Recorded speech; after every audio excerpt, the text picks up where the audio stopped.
ഇന്നും ഒരു വിവാദം ഉണ്ടാക്കാൻ ശ്രമിക്കും. ഞാൻ അതൊന്നും കണ്ടില്ല. ഞാൻ ഇവിടെ 7 മണി മുതൽ ഇവിടെ നിൽക്കുന്ന ആളാണ്. ഇവിടെ വന്ന് അങ്ങനെ അല്ല, അകത്ത് നല്ലൊരു സോളം സെറിമണി ആയിരുന്നു. കുറച്ച് ഇൻകൺവീനിയൻസ് ഉണ്ടായിരുന്നു. പ്രൈം മിനിസ്റ്റർ ഓഫ് ഇന്ത്യ അല്ലേ, കുറച്ച് സെക്യൂരിറ്റി എല്ലാം ഉണ്ടാവും.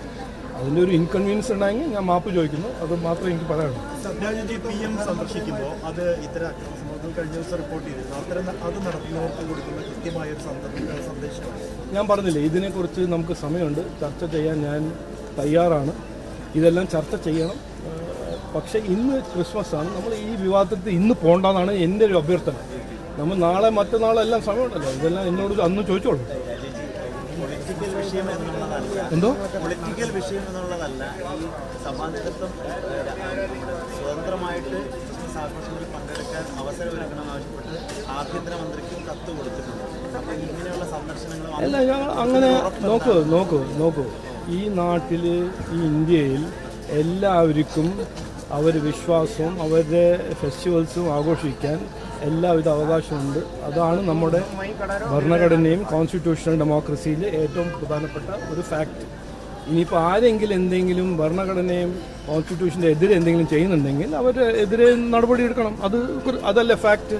അങ്ങനെ ആരെങ്കിലും ചെയ്തിട്ടുണ്ടെങ്കിൽ അതിന് വിവാദമാക്കുകയല്ല, അതിന് പൊളിറ്റിക്കൽ അവസരമാക്കി മാറ്റുകയല്ല, അവരെതിരെ കേസ് ഫയൽ ചെയ്യണം. അത് ഞങ്ങളുടെ അടുത്ത് ആരെങ്കിലും എന്തെങ്കിലും പറഞ്ഞാൽ ഞങ്ങൾ 100% അതിന് TV ക്യാമറയുടെ മുമ്പിൽ പോയി വിവാദമാക്കാനല്ല ഞങ്ങൾ ശ്രമിക്കുന്നത്. അവരെ പിടിച്ച് ജയിലിലാക്കാനോ അല്ല അവരെ എഗൻസ്റ്റ് കേസ് ഫയൽ ചെയ്യണം. അതല്ലേ നമ്മളുടെ എല്ലാവരും കടുമ.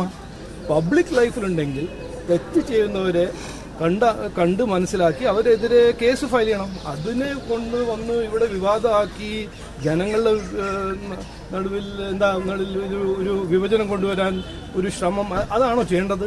ഞാൻ അങ്ങനെയല്ല കാണുന്നത്.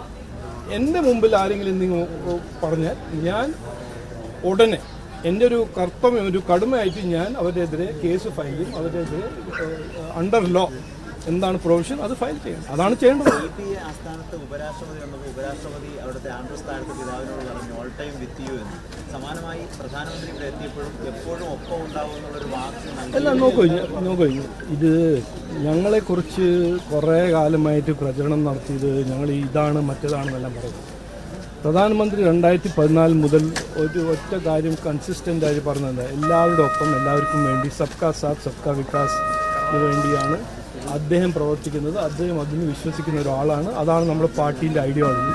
പക്ഷേ നമ്മളുടെ എതിരെ ഇരിക്കുന്ന ചില പൊളിറ്റിക്കൽ പാർട്ടീസ് ഉണ്ട്. അവരിങ്ങനെ പ്രചരണം നടത്തും.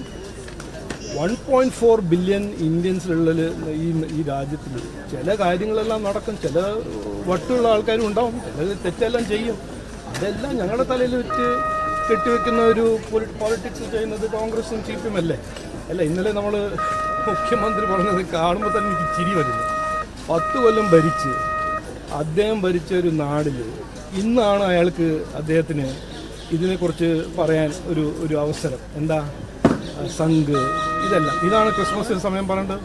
ഞാൻ 10 കൊല്ലം ഭരിച്ചു, ഞാൻ ഇതെല്ലാം ജനങ്ങൾക്ക് വേണ്ടി ചെയ്തു, ഇതെല്ലാം ചെയ്യേണ്ടത് പറയേണ്ടത്. അതൊന്നും ചെയ്യാണ്ട് ജനങ്ങളെ ശ്രദ്ധ തിരിക്കുക, ജനങ്ങളെ വെടിയാക്കാനൊരു ശ്രമം. ഞാൻ പറഞ്ഞത് ഇവിടെ കേരളത്തിൽ വന്ന് പറഞ്ഞപ്പോൾ ഇനി അത് ഞങ്ങൾ സമ്മതിക്കില്ല. എല്ലാ കാര്യങ്ങളെക്കുറിച്ച് ഡിബേറ്റ് ചെയ്യുക. ഈ ഷൂട്ട് ആൻഡ് സ്കൂട്ട് രാഷ്ട്രീയം ഞങ്ങൾ സമ്മതിക്കില്ല. അങ്ങനെ ഒരു ഇഷ്യൂ ഉണ്ടെങ്കിൽ, വിവാദം ഉണ്ടെങ്കിൽ അതിനെക്കുറിച്ച് ചർച്ച ചെയ്യണം, ഡിബേറ്റ് ചെയ്യണം. എന്താണോ സത്യം നമ്മൾ കണ്ടുപിടിക്കണം. ശരി, അപ്പോൾ എല്ലാവർക്കും എൻ്റെ ക്രിസ്മസ് ആശംസകൾ.